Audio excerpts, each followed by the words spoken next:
Hola, ahora nuestro tema a tratar van a ser fármacos hipoglucemiantes. Muy bien, comencemos. Los fármacos hipoglucemiantes van a ser el tratamiento de lo que es la diabetes mellitus.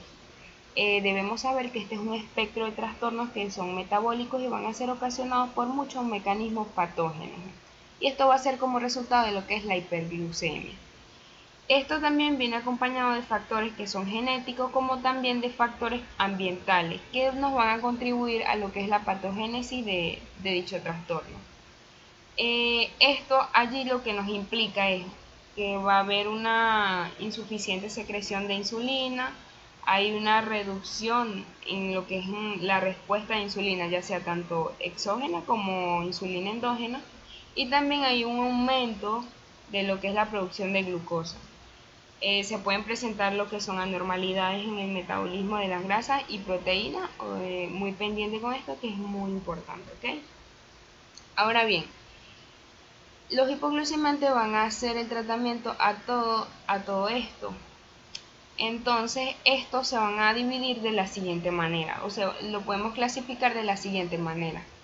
Ellos tienen un mecanismo de acción, y aquí les coloqué una mnemotecnia para que se ayude, que es un DOSIRI, SIRI, ¿ok? Entonces tenemos, como en cualquier mecanismo, yo no le voy a dar a la célula nuevas funciones, ¿ok? Eso lo sabemos. ¿Qué voy a hacer yo? Yo lo que hago es que limito algunas funciones de esa célula o yo le puedo aumentar esas funciones. De eso se trata el mecanismo de acción.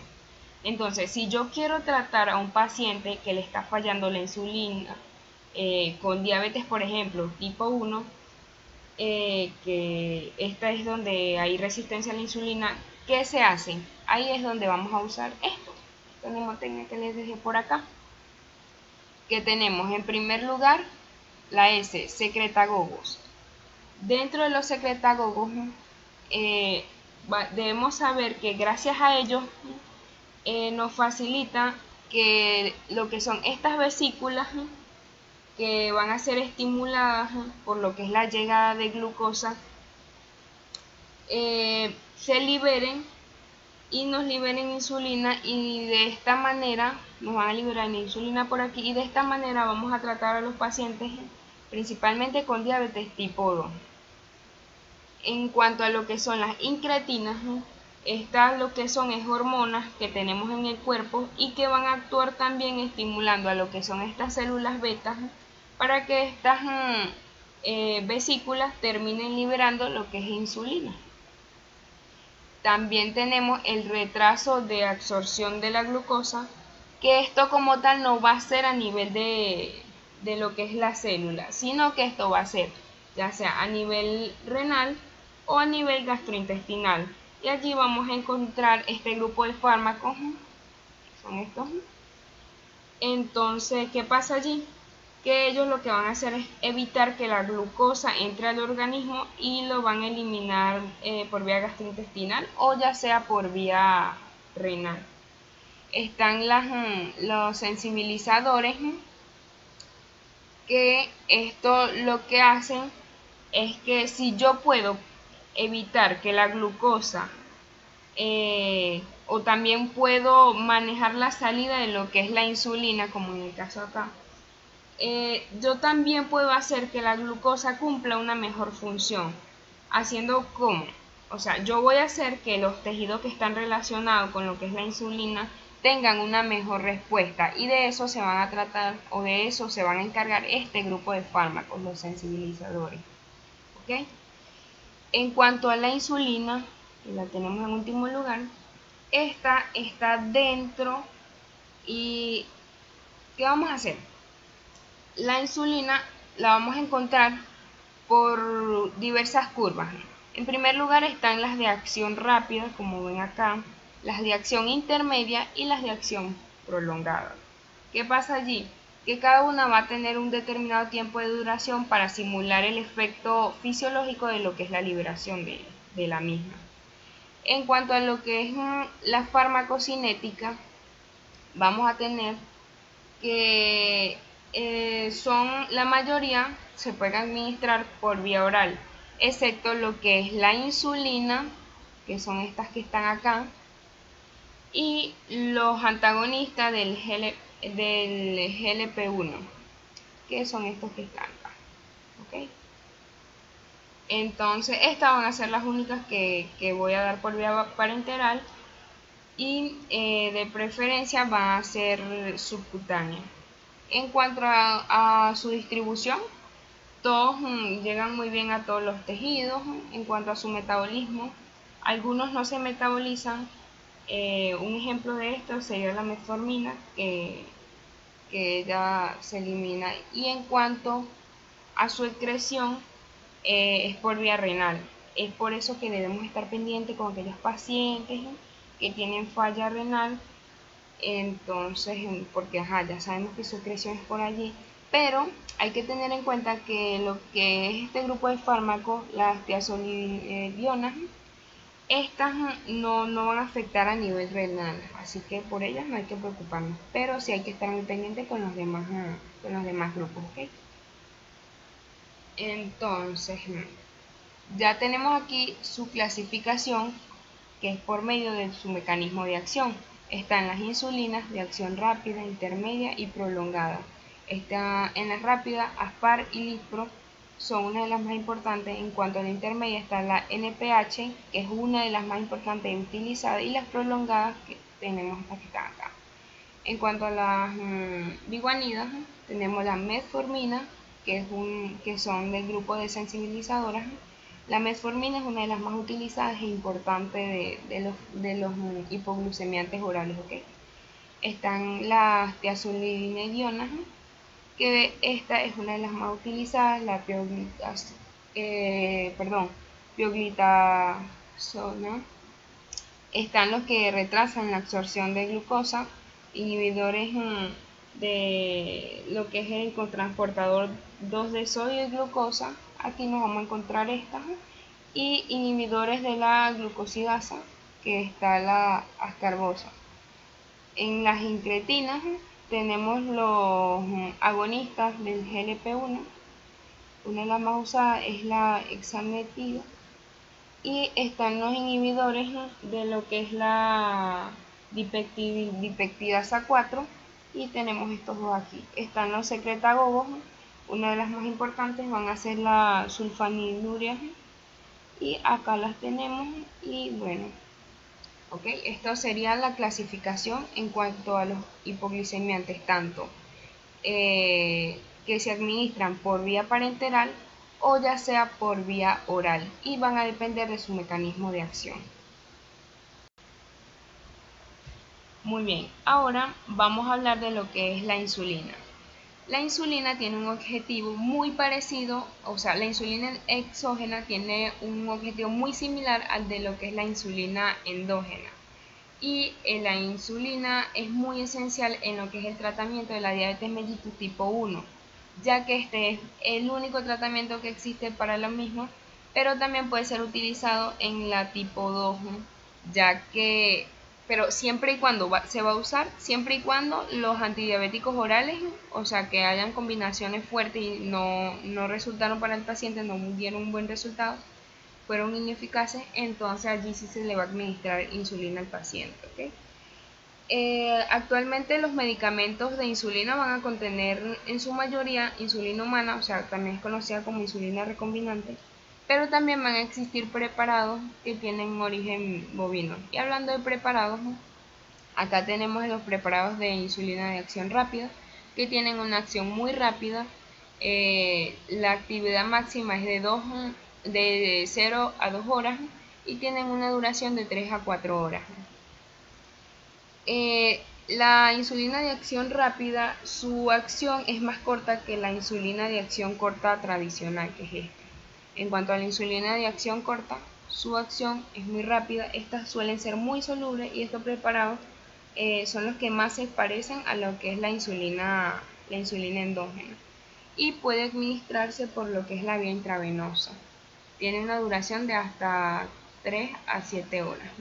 En cuanto a la intermedia y prolongada, tenemos que estas no van a ser tan solubles como la de acción corta y pueden administrarse en una inyección subcutánea. Su actividad máxima es de 4 a 24 horas y su duración es de 24 a 28 horas.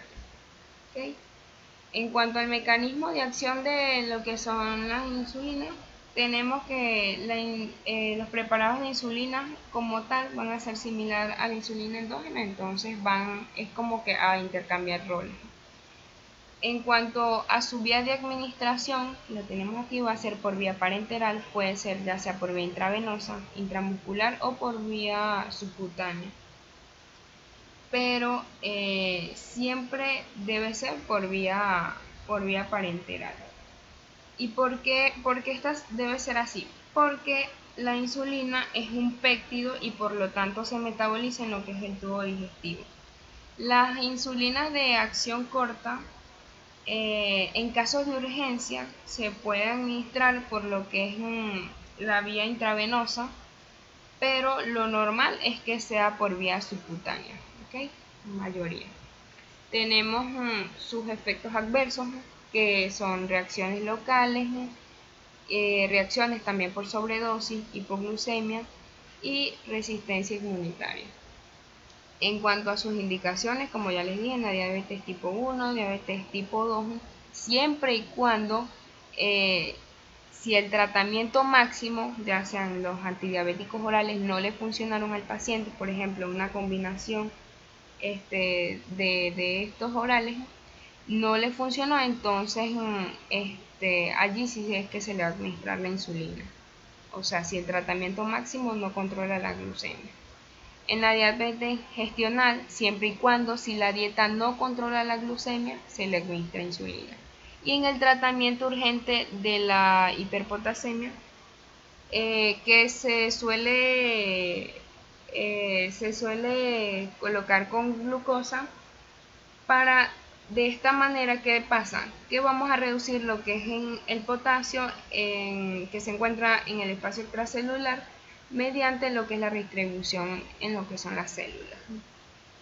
¿Okay?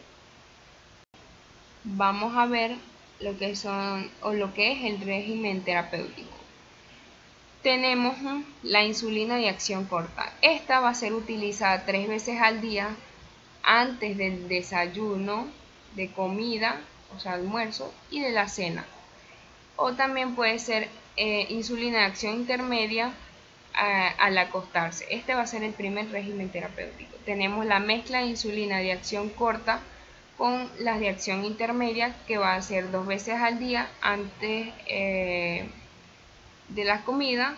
Está también la mezcla de insulina de acción corta y de acción intermedia antes del desayuno, insulina de acción corta antes de la cena e insulina de acción intermedia antes de acostarse. En tercer lugar tenemos la mezcla de insulina de acción corta con acción intermedia antes del desayuno, y esta va a ser principalmente muy adecuada en algunos pacientes con diabetes tipo 2 que necesitan insulina, ¿ok? Pendiente aquí con esta. También se puede conseguir un control de la glucemia con múltiples inyecciones diarias de análogos de insulina de acción rápida, y estos van a ser administrados con las comidas y un análogo de insulina basal. Estos sí se van a inyectar solo una vez al día. ¿Okay? Tenemos que en la actualidad también existen muchos medicamentos que van a contener mezclas de insulina de acción corta y también de acción intermedia o de acción prolongada, y esto le permite al paciente una autoadministración, pero va a ser una vez al día, entonces evita todo esto. Pero dentro de los regímenes terapéuticos tenemos esto, y bueno, son los que se utilizan también. Ahora hablemos sobre los hipoglucemiantes orales. Como ya hablamos de los parenterales, ahora vamos a hablar sobre los orales. Tenemos que estos van a actuar como tal, inhibiendo la glucosa plasmática. Y entre los más importantes nos vamos a encontrar dos familias de fármacos que son muy utilizadas, que son las biguanidas y las sulfanilurias. Ojo con estas, o sea, pendiente allí en su mecanismo de acción y todo, ¿ok? En primer lugar, acá les coloqué un cuadrito donde tienen su ejemplo, mecanismo de acción, administración, efectos sobre el peso, efectos adversos, indicaciones y también contraindicaciones. En primer lugar, tenemos aquí los agonistas del GLP-1, que esto como tal es un péptido que es similar al glucagón, que es de tipo 1, y por ejemplo en eso tenemos lo que es la hexanetida, perdón. Y en su mecanismo de acción, ella lo que hace en sí es que reduce la glucemia, aumenta la secreción de insulina y de esta manera suprime la secreción de glucagón y ralentiza lo que es el vaciamiento gastrointestinal. Ese es el objetivo de su mecanismo de acción, ¿ok? En cuanto a su administración, es por vía subcutánea, efectos sobre el peso, va a haber pérdida de peso, efectos adversos, acidosis láctica, y dentro de las indicaciones se le indica a pacientes con sobrepeso, diabetes mellitus tipo 2 y va a ser 2 veces al día antes de cada comida. No se puede utilizar en pacientes con cetoacidosis o enfermedades gastrointestinales que sean graves, ¿ok? Pendiente allí. En segundo lugar tenemos las biguanidas, que allí tenemos la metformina, un ejemplo, que ella en su mecanismo de acción lo que hace es que aumenta la utilización periférica de glucosa, de esta manera incrementa la captación y disminuye lo que es la gluconeogénesis. También ella reduce lo que es la producción hepática de glucosa. Su administración va a ser por vía oral. En efectos sobre el peso hay una pérdida de peso y efectos adversos que pueden dar trastornos digestivos que van a venir acompañados de lo que son náuseas, anorexia, vómito, diarrea. Como hay anorexia, esto nos va a dar una pérdida de peso, entonces esa es la respuesta por esto. También se puede presentar lo que es acidosis láctica por la metformina. Hay un descenso de la absorción de la vitamina B12 también. En cuanto a las indicaciones, se le da a pacientes con diabetes tipo 2, siempre y cuando la dieta es ineficaz, y también tiene muy buena respuesta en pacientes con diabetes tipo 2 e insuficiencia cardíaca compensada. También responde o es el tratamiento a lo que es el síndrome de ovario poliquístico, que se asocia a la resistencia de insulina. Y en cuanto a sus indicaciones, se va a dar en dosis divididas, máximo 2 miligramos al día, con comida y después de las comidas, ¿ok? Pendiente ahí. No se le puede dar a pacientes que tengan insuficiencia renal o insuficiencia hepática. En cuanto a las sulfanilurias, tenemos, por ejemplo, la glibenclamida, que esta lo que pasa en su mecanismo de acción como tal es que esta bloquea los canales de potasio dependiente del ATP de la membrana de las células beta pancreáticas, y de esta manera lo que produce es una depolarización, hay entrada de calcio y también hay lo que es liberación de insulina. También reduce lo que es la glucosa plasmática. Su administración es por vía oral, hay un aumento de peso y se usa en pacientes con diabetes tipo 2. ¿Ok? En cuanto a sus efectos adversos, tenemos lo que es la hipoglucemia, reacciones de sensibilidad, toxicidad sobre lo que es la médula ósea, pero esto es muy infrecuente. También se puede presentar sofocos después de consumir alcohol y que se esté administrando este fármaco. En cuanto a sus indicaciones, como lo dije anteriormente, la diabetes tipo 2 con actividad residual de células beta, y aquí están algunas de sus dosis.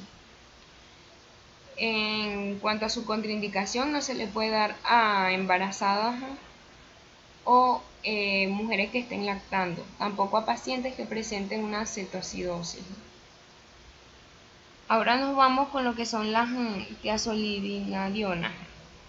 Un ejemplo de ella tenemos lo que es la pioglitazona, que su mecanismo de acción como tal es que aumenta la sensibilidad de la insulina, su administración base oral, allí se va a dar un aumento de peso.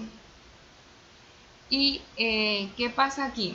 Que como hay retención de líquido, en cuanto a sus efectos adversos nos puede causar o hay riesgo de lo que es edema, también puede haber lo que es insuficiencia hepática y puede haber un aumento del riesgo a que el paciente tenga fracturas o enfermedad cardiovascular y también cáncer de vejiga. Pero esto pasa siempre y cuando su administración sea por un largo tiempo, o sea que el paciente la tome por mucho tiempo.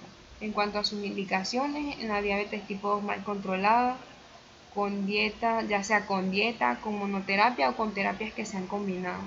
Y esta va a ser 2 veces al día antes de cada comida.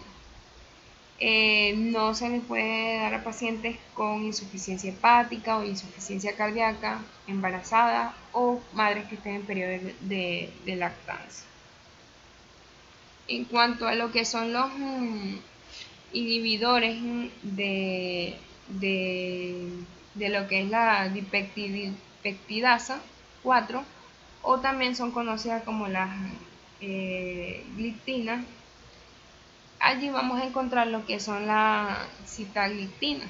Su mecanismo de acción es que esta como tal lo que hace es que estimula la secreción de insulina y potencia las incretinas endógenas. Su administración es oral, su efecto sobre el peso va a ser neutro, aquí no se va a ver ni un aumento ni una disminución del peso. Y en cuanto a sus efectos adversos, tenemos que hay molestias digestivas, insuficiencia cardíaca y puede haber riesgo de pancreatitis. En cuanto a sus indicaciones, la diabetes mellitus tipo 2 y contraindicaciones, no se le puede dar a pacientes con cetoacidosis o pacientes que se crea que tienen pancreatitis aguda. ¿Okay?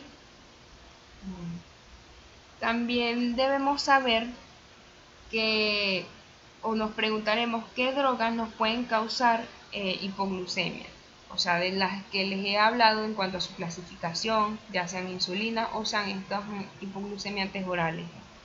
Bueno, como tal vamos a tener lo que es la insulina y los secretagogos. Esos dos grupos son los principales o los únicos que nos van a causar o nos van a producir una hipoglucemia, así que hay que estar muy pendientes con ellos, la combinación de ellos, porque nos puede llevar como consecuencia a la hipoglucemia. ¿Okay? Y entre otros hipoglucemiantes orales tenemos los inhibidores de la glicosidasa, por ejemplo la acarbosa, donde su mecanismo de acción como tal es que inhibe la glucosidasa intestinal. Entonces esto lo que hace es que retrasa la absorción del almidón y lo que es la sacarosa, y de esta manera lo que va a hacer es que va a reducir el aumento de glucosa postprandial. Esta se da por administración oral. En cuanto a sus efectos adversos, se da lo que es flatulencia y diarrea. En las indicaciones se va a dar en lo que es la diabetes mal controlada, ya sea por la dieta o por combinaciones con otros antidiabéticos. Esta se recomienda mucho en pacientes, es muy recomendada en pacientes con sobrepeso, al igual que como lo es la metformina, tiene muy buena eficacia. Y en cuanto a sus contraindicaciones, no se debe dar en el embarazo, durante la lactancia y si el paciente presenta enfermedades intestinales. Y en cuanto a los que son los inhibidores del cotransportador 2 de sodio y glucosa, vamos a encontrar lo que es la dapaglifosina, que su mecanismo de acción es que estos fármacos lo que hacen es que inhiben esto, y entonces lo que causa es que el riñón excrete mayores cantidades de lo que es la glucosa, y esto nos va a hacer que haya la absorción de glucosa, y bueno, de esta manera es que va a trabajar su mecanismo de acción. Administración va a ser por vía oral y sus efectos adversos vamos a encontrar hipoglucemia, puede causar infecciones urinarias, se puede presentar poliuria, también puede presentar cándida en los pacientes y hipotensión. En cuanto a sus indicaciones, se recomienda que sea una terapia dual con metformina en los pacientes que presenten diabetes mellitus tipo 2 o en pacientes que no toleran lo que son las sulfanilurias. Y es por eso que se les recomienda las bigonidas como la metformina. También se le indica que se debe realizar medición de lo que es la función renal cada año porque hay que estar muy pendiente con eso allí. Y en cuanto a las contraindicaciones, no se le debe asignar en pacientes con cetoacidosis, ni que estén lactando, ni mujeres embarazadas. Y si el paciente presenta insuficiencia renal grave, no, este paciente no se le puede dar este tipo de fármaco. Por acá les dejé para culminar un repaso fisiopatológico de lo que es la diabetes y también su respectivo tratamiento. Entonces ya sabemos que la diabetes tiene una clasificación que se divide en diabetes mellitus tipo 1 y tipo 2, también diabetes gestional y otros tipos. ¿Okay? Dentro de su presentación tenemos que muchos pacientes van a presentar manifestaciones ya sean crónicas o manifestaciones que pueden ser agudas. Y dentro de estos pacientes que presentan manifestaciones crónicas, pueden presentar manifestaciones que pueden ser agudas y a esto le vamos a llamar o le denominaremos como descompensación de la diabetes. Entonces, si nosotros vamos a diagnosticar a un paciente con diabetes, debemos utilizar los 4 pilares fundamentales del diagnóstico que los tenemos acá, que es la glicemia en ayunas, que debe estar mayor a 126 miligramos sobre decilitro, glicemia o prueba de tolerancia oral a la glucosa, que debe estar mayor a 200 miligramos sobre decilitro, la hemoglobina glicosilada, que debe estar mayor a 6,5 y la glicemia en cualquier hora del día, que debe estar mayor a 200 miligramos sobre decilitro.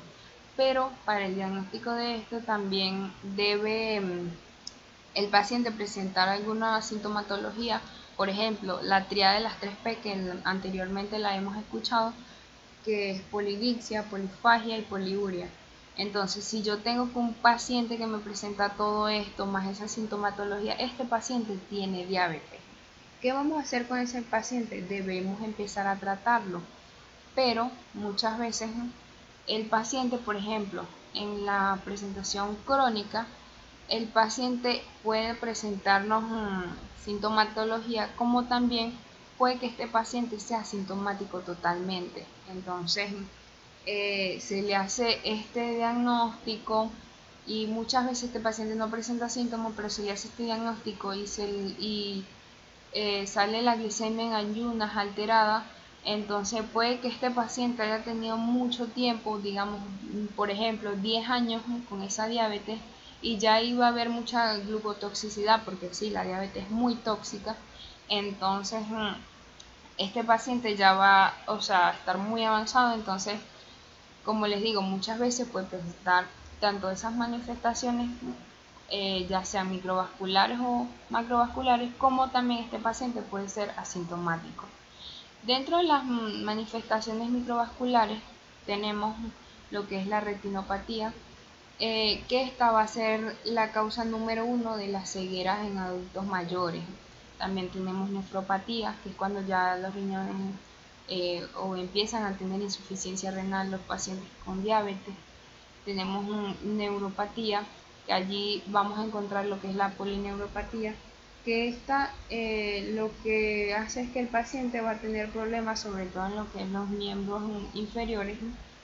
Entonces este va a ser complicado tratarlo porque como tal no responde a analgésicos así normales. Entonces es fuerte y suele asociarse con lo que es el pie diabético, que como tal es cuando el paciente o aquel paciente se lastima, no siente no siente, este paciente se infecta y no va a tener una respuesta inflamatoria adecuada. Entonces esto es lo que nos lleva a una complicación fuerte y se tiene que amputar lo que es el pie del paciente. Y bueno, dentro de las manifestaciones macrovasculares vamos a tener que, por ejemplo, un paciente nunca tuvo diabetes, pero de repente debuta lo que es un infarto de miocardio. Entonces lo que pasa allí es que este paciente, por ejemplo, tuvo mucho tiempo con alteraciones a nivel de lo que son los lípidos, porque ojo, debemos saber que la diabetes nunca viene sola, casi siempre viene acompañada, por ejemplo, de hipertensión arterial. Entonces, si un paciente tiene diabetes, perdón, no solo debemos tratar la diabetes, también debemos tratar aquello con lo que viene acompañada, en este caso, por ejemplo, hipertensión arterial. Bueno, también tenemos que se pueden presentar accidentes cerebrovasculares y arteriopatía periférica, que suele asociarse mucho también con lo que es el pie diabético, porque va a contribuir a esto. Y bueno, luego de esto es que se da la amputación. Ahora bien, si nos adentramos, bueno, tenemos claro que, bueno, microvasculares es en vasos pequeños, por ejemplo capilares, y macrovasculares van a ser en vasos grandes, por ejemplo arterias. Ahora sí, si nos adentramos un poco más a lo que es en relación al tratamiento, vamos a tener que el principal método para saber el tratamiento que se le va a designar a cada paciente va a ser lo que es la hemoglobina glicosilada. ¿Por qué? Porque esta como tal nos va a decir cuánto se tiene que tratar ese paciente o cuánto no, ¿me entienden?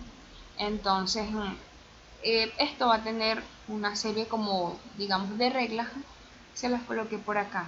Tenemos que si el paciente tiene un basal, que es el objetivo de 7, si el paciente tiene en menos de 1.5, al paciente se le va a designar lo que es monoterapia con metformina, que anteriormente les dije que este es uno de los antidiabéticos más importantes y más utilizados. Pero si el paciente tiene un basal mayor a 1.5, por ejemplo que tenga 8.5 acá, entonces se le va a asignar una terapia dual, puede ser metformina más otro antidiabético. Pero si es mayor a 10, inmediatamente, o sea, este paciente requiere insulina, ¿ok? Entonces, de esta manera es como nos vamos a guiar para tratar lo que es la diabetes crónica, ¿ok? Entonces, si nos vamos con las manifestaciones agudas, muchas veces, como les dije, algunas en cuanto a la presentación crónica nos pueden causar manifestaciones agudas, que pueden ser cetoacidosis o estado hiperosmolar, pero estas también en su mayoría se presentan en pacientes con diabetes tipo 1 que son de una edad mucho más, o sea, son pacientes más jóvenes que los pacientes con diabetes tipo 2. Entonces, en cuanto a la cetoacidosis, allí lo que se va a presentar es síntomas digestivos, por ejemplo en la diabetes tipo 1, vamos a ver que como es cetoacidosis, va a haber mucho ácido, va a haber mucha acetona, pero la osmolaridad no va a ser muy alta, a diferencia del estado hiperosmolar que sí va a ser alta, ¿ok? Entonces a estos pacientes el tratamiento como tal va a ser hidratación, insulina y manejo electrolítico. Pero no solamente vamos a tratar lo que es la hiperglucemia, también pueden haber casos en que se nos presente hipoglucemia, porque un ejemplo, como les dije anteriormente, lo que es la insulina y los secretagogos nos pueden causar como consecuencia una hipoglucemia. Entonces, que yo le dé a un paciente y me cause esto, yo debo saber controlarla. Y aquí están algunos Algunas cosas para el diagnóstico que les coloqué, que es el nivel de alerta. Los niveles de alerta va a ser menor a 70 miligramos sobre decilitro. Hay que estar pendiente allí. Va a ser significativo cuando esté menor a 54 miligramos sobre decilitro, y se verá que ya se va a empezar a presentar lo que es neuroglucopenia, ya cuando, o sea, es muy avanzada. Entonces hay que estar pendiente con esto, porque la hipoglucemia puede llevar a la muerte a un paciente. Y bueno, ojo allí. Y para tratarla lo que vamos a hacer es colocar pertrosa, y también se puede colocar glucagón. ¿Ok? Y bueno, eso es todo. Muchas gracias.